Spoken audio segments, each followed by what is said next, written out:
imagine that we live in an age of reason, and the global warming alarm is dressed up as science, but it's not science, it's propaganda. There's no direct evidence which links 20th century global warming to anthropogenic greenhouse gases. We're just being told lies. That's what it comes down to. You can't say that CO2 will drive climate. It certainly never did in the past. If the CO2 increases in the atmosphere as a greenhouse gas, then the temperature will go up.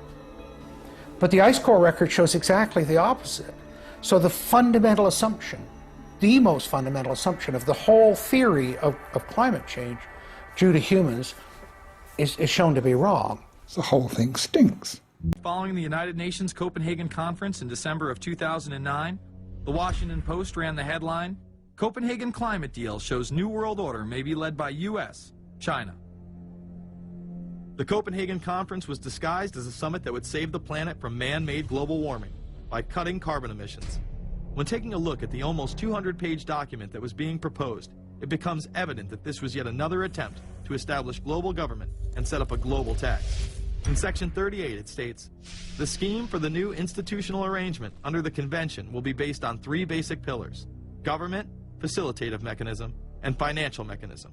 In Section 47, subsection F, it discusses cap-and-trade schemes and carbon taxes and the use of new and existing flexible carbon market mechanisms. These cap-and-trade schemes were just that, a scheme to further transfer the wealth from the poor to the ultra-rich.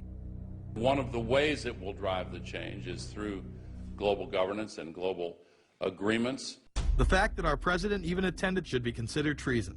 Just weeks before the conference, ClimateGate hit the media.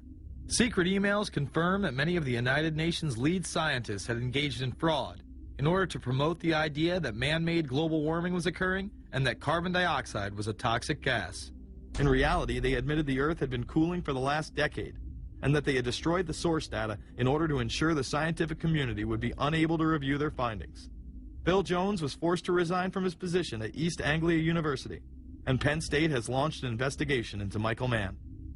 Because of the scandal, many countries refused to sign the agreement, and instead only 25 heads of state, including rock star President and Savior Barack Obama, signed a much shorter and broader accord.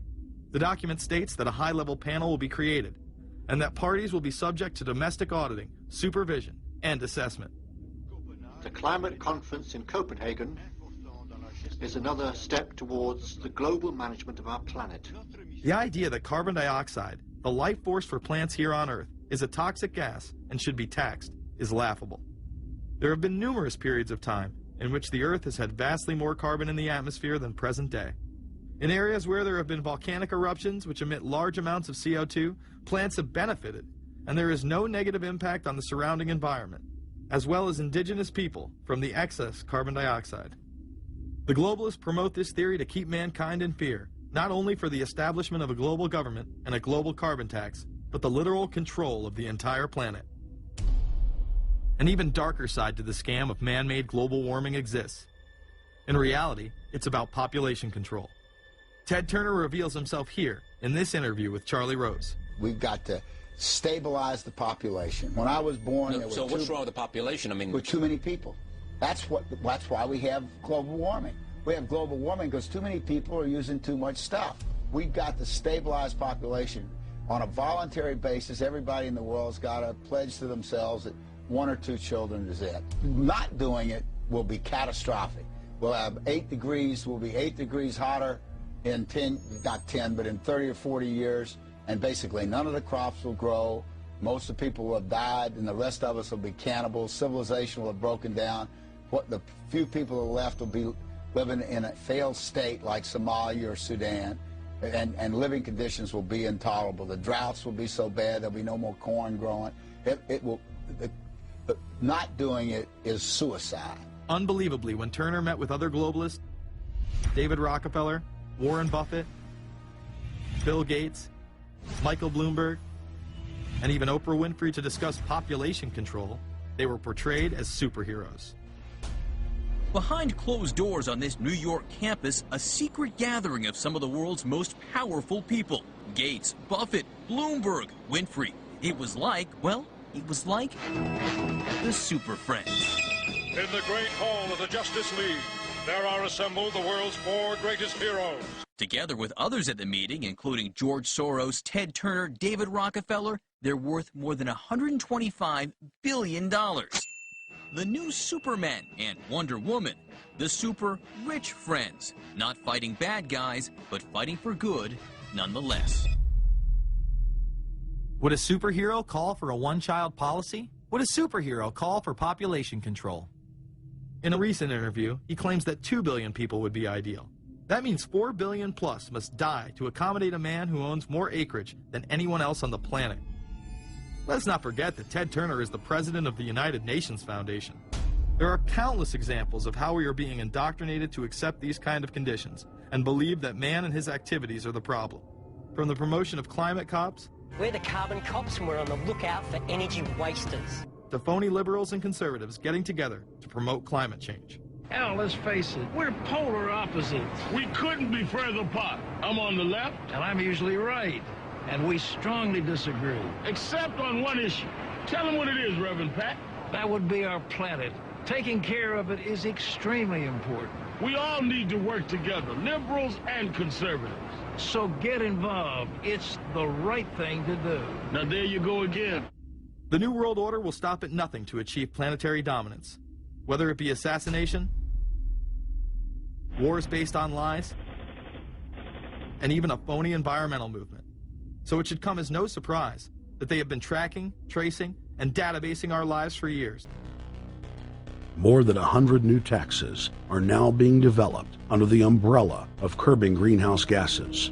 The new taxes will be paid directly to the private bank consortium. At the producer level, taxes will be paid on farm animals' flatulence.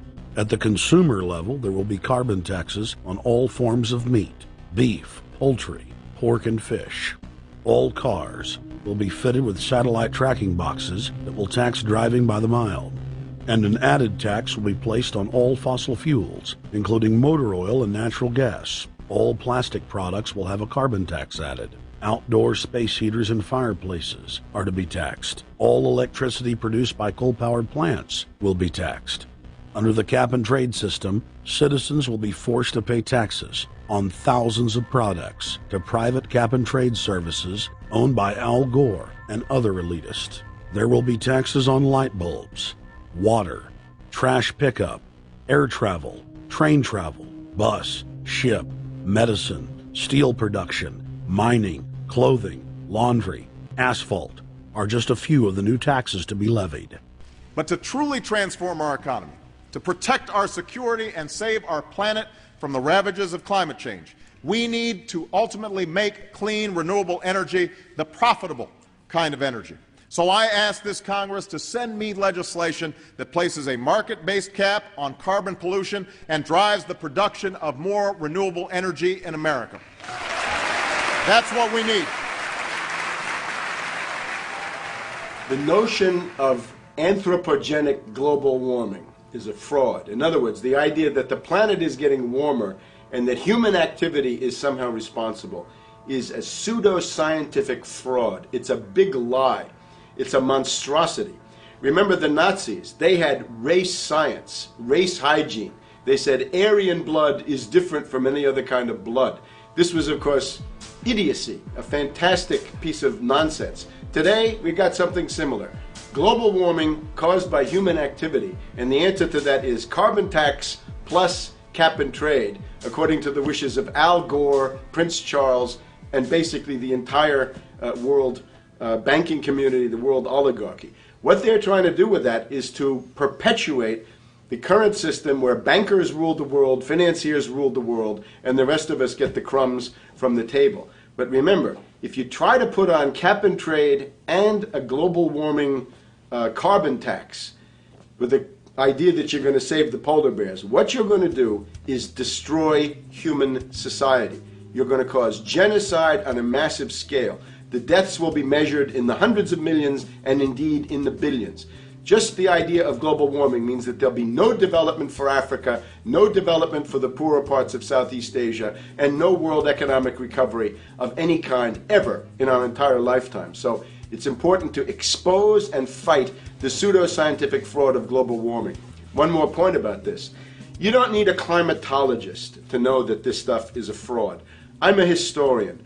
I can tell you, in the last 1,000 years, we had a period of very warm temperatures called the medieval warm period, where all kinds of grapes and semi-tropical stuff was growing very far into the northern hemisphere. That was about 1100, 1200. It happened to correspond with an all-time maximum of sunspots. Right now, we can say that we're going into another maximum period where there'll be some warming, but we're well within the limits of the medieval warm period. About 1600 to 1650, there was an ice age in northern Europe. The North Sea was filled with ice. The German and Dutch ports and the English ports were filled with ice. That corresponds to an all-time minimum of sunspot activity, the Spörer minimum and the Maunder minimum. So this has largely got to do with solar activity. We can see that other planets, not just the Earth, are warming slightly as a result of increased solar activity. But we're well within the minimum. So what the oligarchs claim to be an open and shut scientific case is a piece of pseudo-scientific nonsense. And it finished the plan they began decades ago. Beyond their plans to devastate the economy for global consolidation, a new international framework of draconian law is being constructed to establish a system of neo-feudalistic serfdom. Remember, it was Bill Clinton who gave us NAFTA. And it was Al Gore, the hero of the environmental movement, who was the hatchet man for the Clinton administration to cram NAFTA down the throats of a reluctant Congress. Now, this is a good deal for our country, Larry, and let me explain why. Al Gore, who carried the ball for NAFTA and GATT, is now one of the top standard bearers for the elite's agenda. I didn't interrupt you. Okay, now, guys. Then maybe you just... Is this... NAFTA. Why? Huge numbers of manufacturing jobs left Canada, came into the United States because of a 15% wage differential. We pay our workers less in Canada. Now, when you've got a 7-to-1 wage differential between the United States and Mexico, you will hear the giant sucking sound. No, there's a political lesson, there's a business lesson. Sorry. He serves as the front man for the carbon tax cap and trade scheme, which will not only increase taxes on every American, but will also transfer our national sovereignty and rights to a tyrannical world government, all in the name of saving the earth. Is the legislation that we are discussing here today, is that something that you are going to personally benefit from? If you believe that the reason I have been working on this issue for 30 years is because of greed, you don't know me. I've been willing to put my money where my mouth is. Do you think there's something wrong with being active in business in this country? I am simply asking for clarification. I'm proud of the relationship. I'm proud of it. My name's Dr. Tim Ball. I'm a climatologist. I have a PhD in climatology from the Queen Mary College, the University of London, England.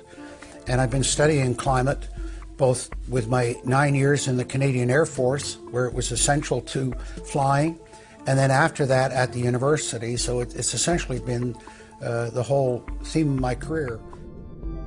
Initially we're called climate skeptics. I said, but all scientists are skeptics. If you're not a skeptic, you're not a scientist. And then when that didn't work, then they came out with the charge that we were climate change deniers. And I remember when I was first called a denier, and it was in the Times of London and England. And of course the word denier was clearly deliberately chosen because of the Holocaust connotations of that term. So it was not only a charge that you were ignoring the truth, but you were doing it in a very evil way. And of course, I laugh about that now because my whole career has been anything but a climate change denier. I've spent my career trying to educate people to how much climate change is naturally. So I'm anything but a denier, but of course that is part of the politics. Under the Nazis, there was something called race science. They had a lunatic theory of eugenics, the Aryan heritage, and all the rest of this. Absolute crackpot pseudoscience. There was no empirical measure or empirical test for the validity of those theories. They simply asserted them, and if you were a professor who stood up to them, then the Gestapo would come and take you away. We are perilously close to such a situation right now. Any academic, any other figure standing up to say the global warming theory of Al Gore is a piece of crackpot nonsense is in danger. You'd be fired from a government job, and in many universities, your job would be in danger. And of course, it's also part of what's called ad hominem, that if you can't defeat the person's argument rationally, you start attacking the person. And we see that with these terms, and we see it with Al Gore calling them flat earthers. Congressman, you began by denying that there is a consensus on the science. There is a consensus on the science. Well, you mustn't have been listening to our testimony that we've had for the last few days with dozens of experts that have come in who have given completely different views. Well, I would encourage you to go back and look at the testimony this committee's heard. There are people who still believe that the moon landing was staged on a movie lot in Arizona. And neither of us are one of those, and I know you like giving those cute anecdotes. This is not a cutesy issue. We're talking about something that can export millions of jobs out of our economy, out of our country. Richard Lindzen, the MIT professor of atmospheric physics, said it many years ago when he said the consensus was reached before the research had even begun. And then scientists like myself that stood up and said, hold on a minute, I got problems with this. Oh, paid by the oil companies, don't trust that guy. What the international scientific community is saying is correct. There is no legitimate basis for denying it. Now, you hear the consensus argument. Well, the majority of scientists.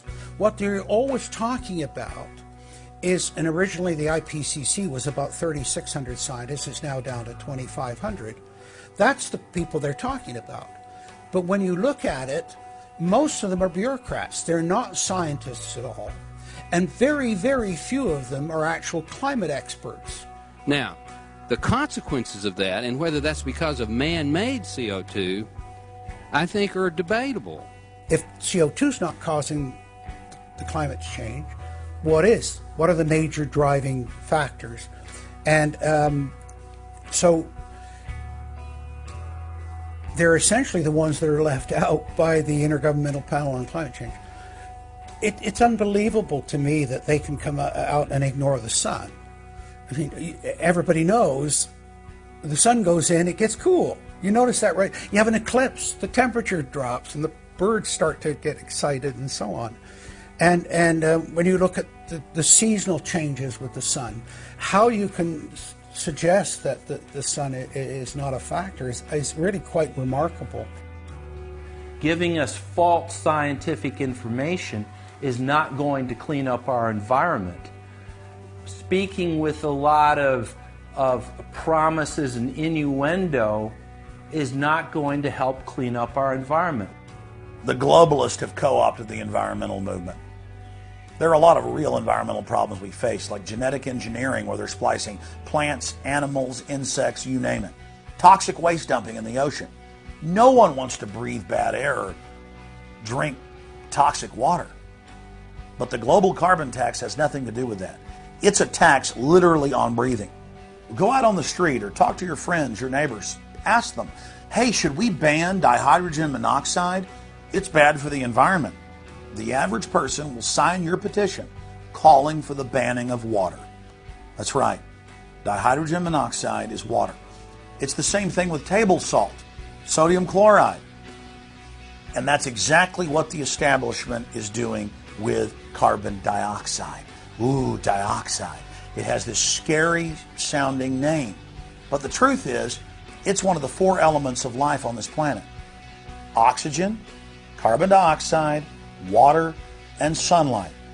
And if the establishment can tax and list as a toxic waste one of those basic 4 building blocks of life, carbon dioxide, they can regulate and control every facet of our lives and shut down any businesses that aren't part of their New World Order.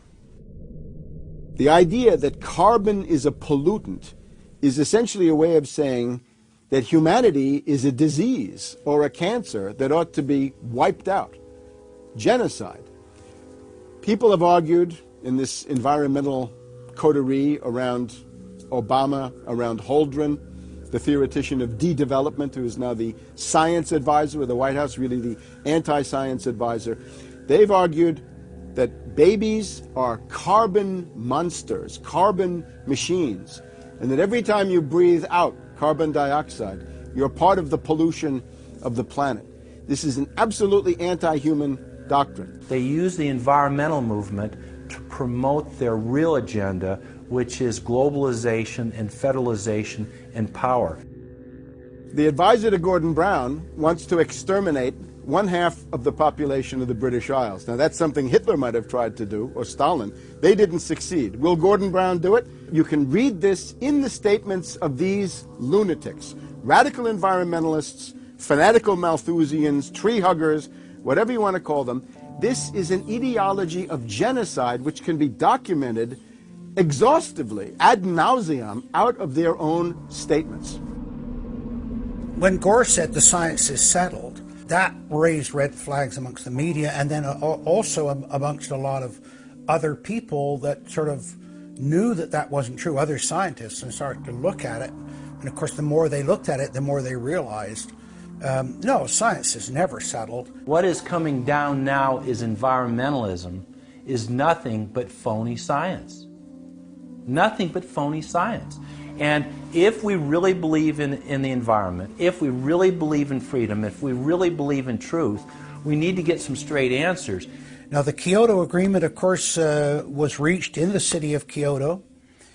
And what was interesting was several things came out of that. But the first thing was that not all countries had to participate in Kyoto, but not all had to take action.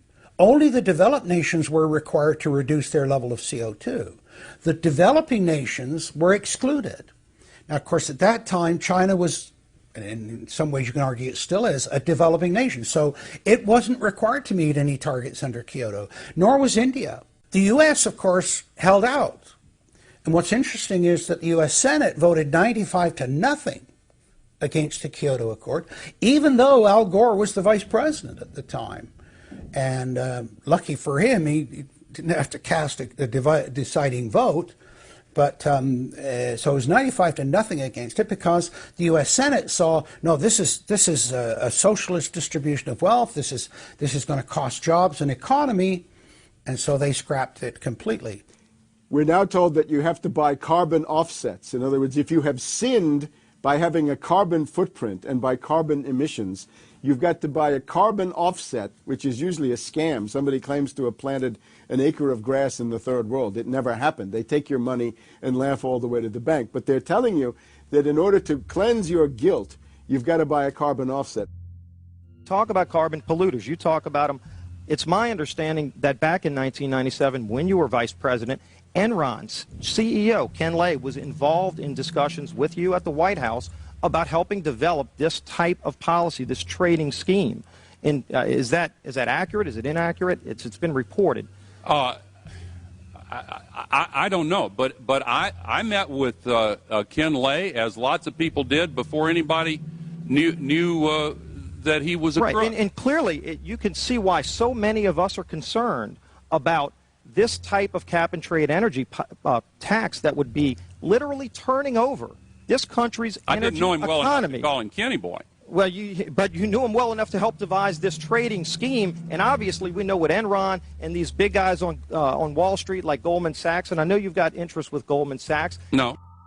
Well, that's been reported. Is that not accurate? No, I wish I did. With executives from you're partnered in companies with executives from Goldman Sachs. Well, if you're not. Al Gore has got to be the greatest con artist in modern history. This guy claims he invented the internet, even though it's on record he's a liar, and he got away with it. He was the pitch man that successfully sold, as vice president, NAFTA and GATT, that's lowered the standard of living in the United States and Mexico and almost completely deindustrialized our country. Now he's saying you should pay him and his private company, set up by Enron, a carbon tax on breathing. Look, if you want to buy Al Gore's propaganda, go ahead. But before you do that, you should at least look into the claims he's making. There was a meeting in the White House in 1998 between Al Gore and Bill Clinton, Ken Lay, and Lord Brown. Okay, well, who were these people? Well, we know the president, the vice president. Ken Lay, of course, was the president of Enron. And Enron was a major, major player in the carbon credit, carbon trading. And in fact stood to make an enormous amount of money out of it.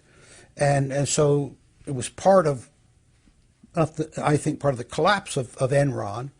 And Lord Browne, of course, was the head of the largest oil company in the world. And they were looking to buy into this, as is happening now, where the energy companies are becoming the big promoters of, oh, we got to go green, we got to go to alternate energies, and all of this this stuff. They saw a business opportunity and leapt onto it, and one that would make them look green again. When it came time for the 1,200-plus page greenhouse gas emission and carbon legislation to be voted on, the Speaker of the House, Nancy Pelosi, would not let the Republicans, or even members of her own party, see the bill until minutes before the vote. Republican Minority Leader John Boehner engaged in a rare House filibuster and read shocking section after shocking section from the legislation. Now, I really hate to do this, but when you file a 300-page amendment at 3:09 a.m., the American people have a right to know what's in this bill and have a right to know what we're voting on.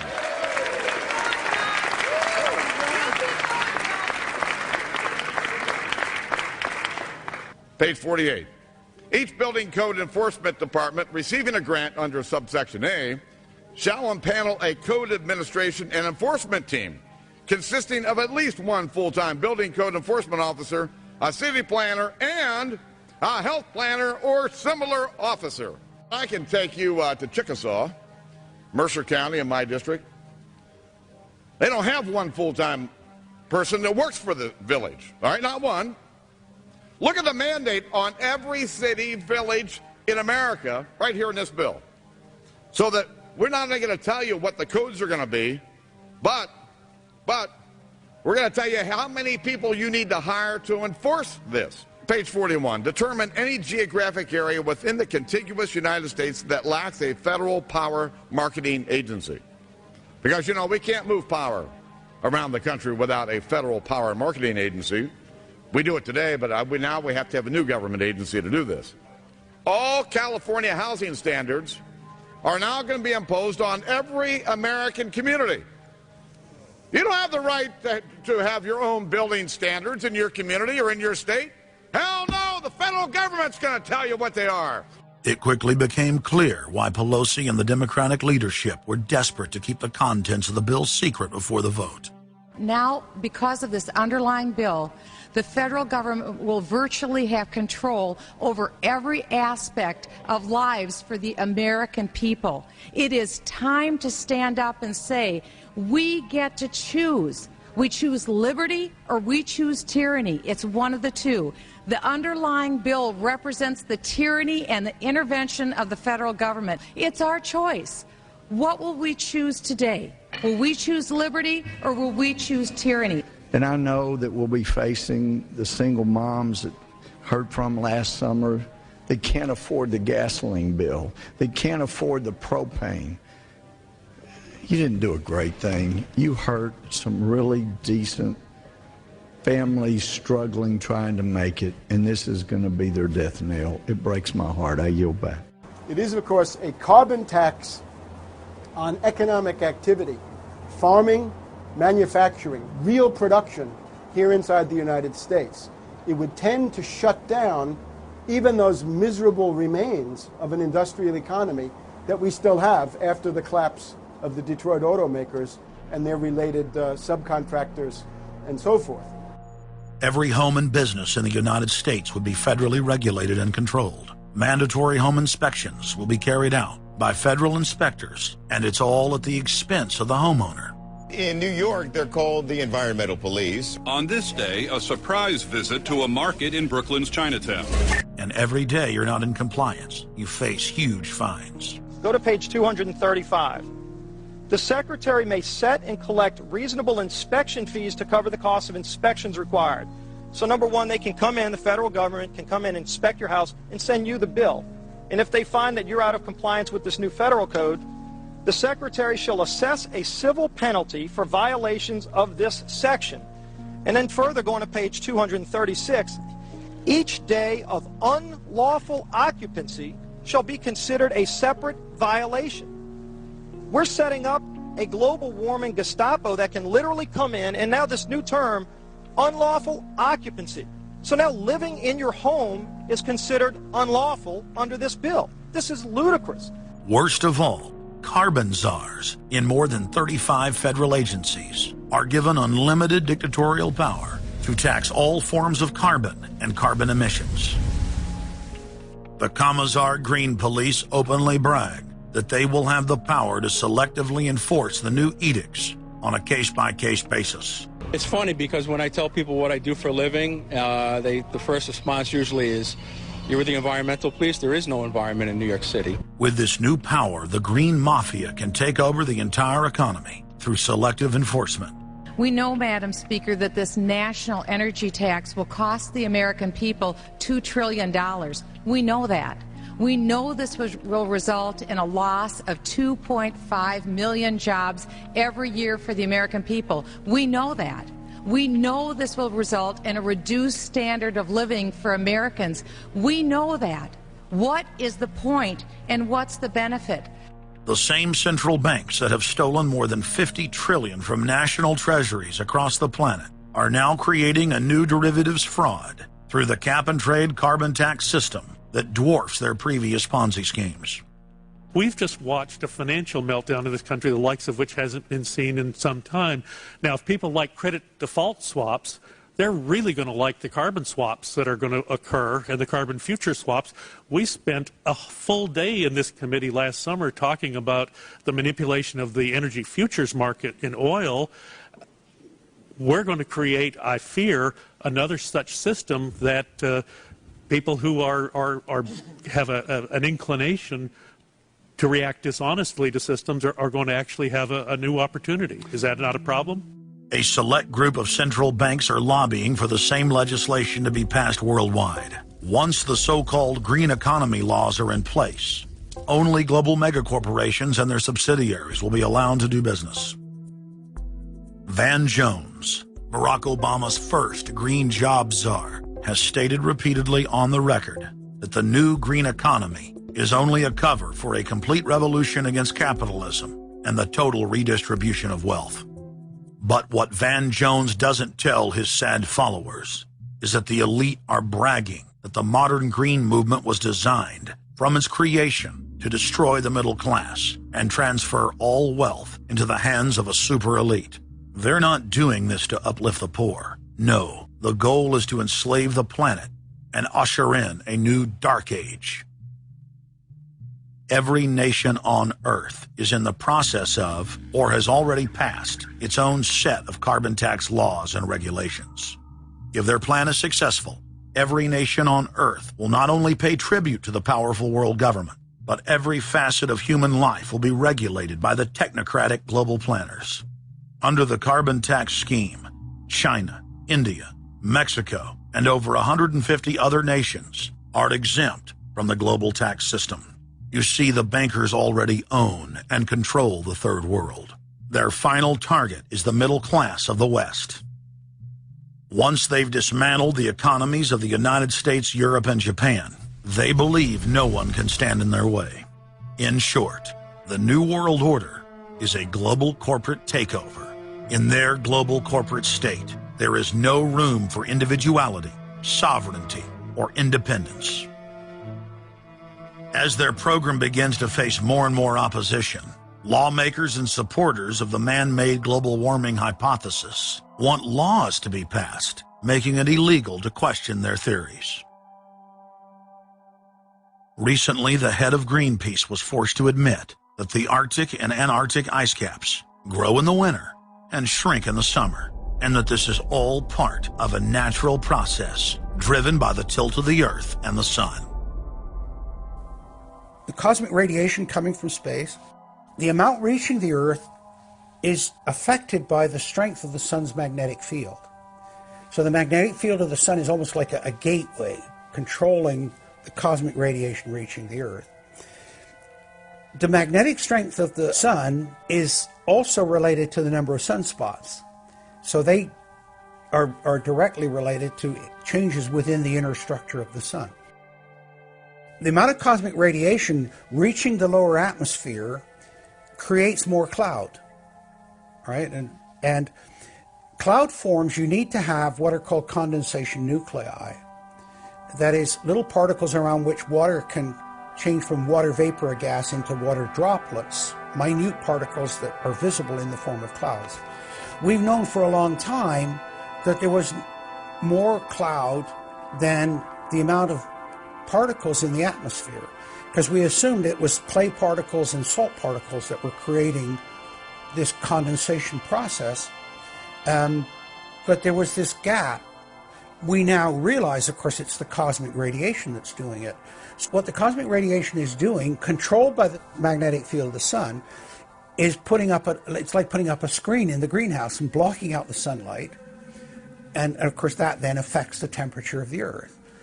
That's why there's a relationship between the sunspots and the temperature on the Earth.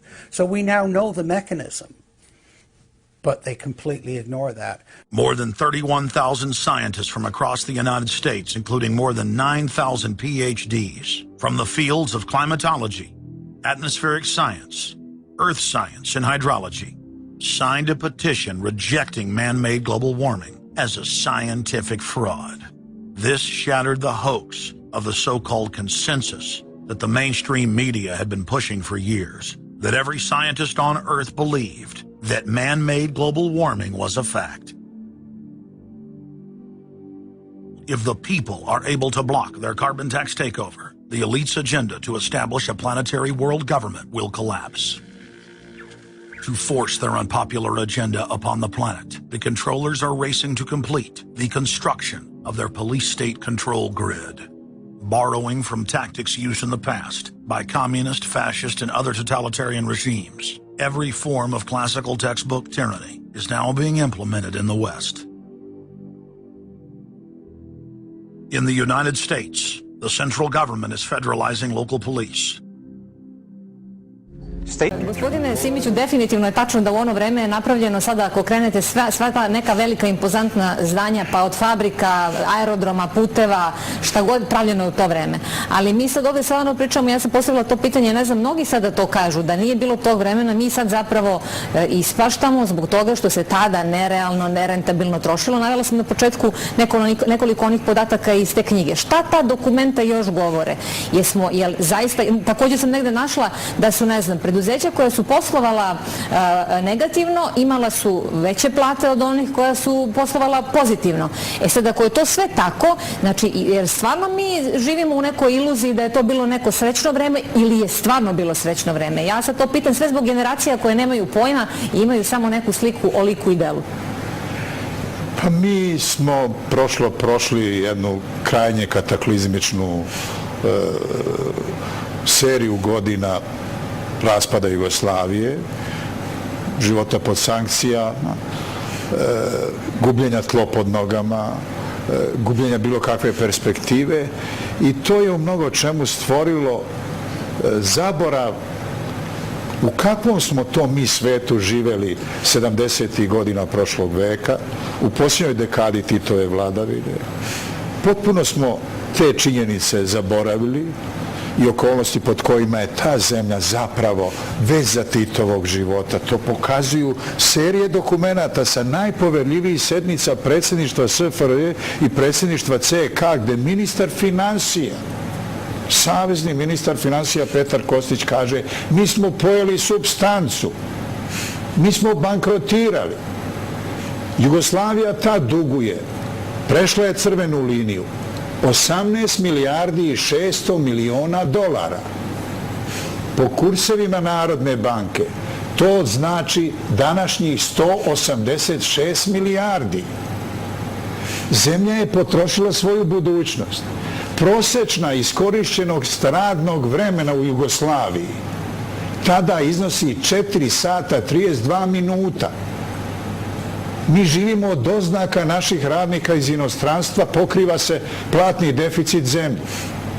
Mi smo sve to zaboravili.